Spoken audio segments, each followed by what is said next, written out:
ৰাজ্য চৰকাৰ কৰ্মচাৰীসকলৰ বাবে জনাব বিচাৰিছো বৃহৎ সুখবৰ। এইবাৰ কৰ্মচাৰীসকলৰ বাবে 10টাকৈ বৃহৎ সুখবৰ আহিছে।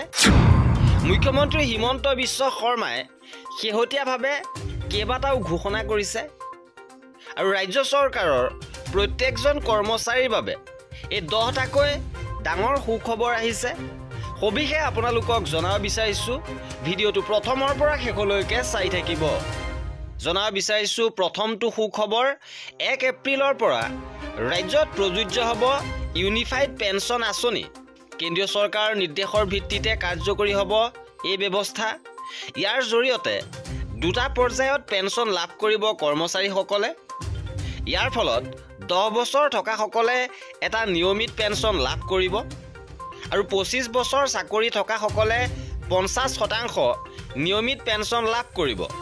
ইপিনে দ্বিতীয়টো সুখবৰ আহিছে, চৰকাৰী চাকৰি লাভ কৰা কোনো কৰ্মচাৰীয়ে দুৰ্ঘটনাগ্ৰস্ত হৈ মৃত্যু হ'লে তেওঁৰ পৰিয়ালে 1 কোটি টকাৰ সাহায্য লাভ কৰিব। তৃতীয়তে, চৰকাৰী চাকৰি কৰি থকা লোকৰ মৃত্যু হ'লে 60 বছৰ পৰ্যন্ত পৰিয়ালৰ লোকে একে দৰমহা বেংক একাউণ্ট যোগে লাভ কৰিব, অৰ্থাৎ 60 বছৰলৈকে সম্পূৰ্ণ দৰমহাই লাভ কৰিব আৰু ইয়াৰ পিছত পৰিয়াল পেঞ্চনো লাভ কৰিব।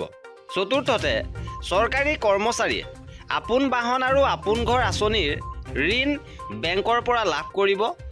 আপোন ঘৰৰ ঋণৰ পৰিমাণ 30 লাখ টকালৈকে বৃদ্ধি কৰা হৈছে। পঞ্চমতে, শেহতীয়াকৈ নিয়মীয়াকৰণৰ পাছত শিক্ষক-শিক্ষয়িত্ৰীসকলে চৰকাৰী সুবিধা লাভ কৰিব আৰু নিয়মীয়া শিক্ষকসকলে লাভ কৰিব মুখ্যমন্ত্ৰীৰ লোকসেৱক আৰোগ্য যোজনা আঁচনিৰো সুবিধা।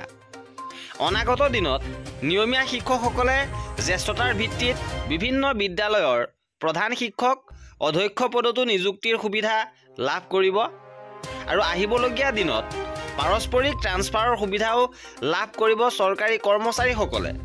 26তহে লাভ কৰিব পাৰস্পৰিক ট্ৰান্সফাৰৰ সুবিধা, কাৰণ শিক্ষকসকলৰ বাবে 2026 চনত ট্ৰান্সফাৰৰ বাবে পৰ্টেল মুকলি কৰিব। ইপিনে নতুনকৈ নিযুক্তি লাভ কৰা শিক্ষক-শিক্ষয়িত্ৰীসকলে UPS পেঞ্চনৰ সুবিধাও লাভ কৰিব আৰু সম্পূৰ্ণ চৰকাৰী সুবিধা লাভ কৰিব যিসমূহ অন্যান্য কৰ্মচাৰীয়ে লাভ কৰে। আৰু এই আছিল আজিৰ ভিডিঅ'টোত কৰ্মচাৰী আৰু পেঞ্চনাৰৰ সকলো খবৰ পাই থাকিবৰ বাবে আমাৰ চেনেলটো ছাবস্ক্ৰাইব কৰি ৰাখিব। ভিডিঅ'টো শেষলৈকে চোৱাৰ বাবে বহুত ধন্যবাদ।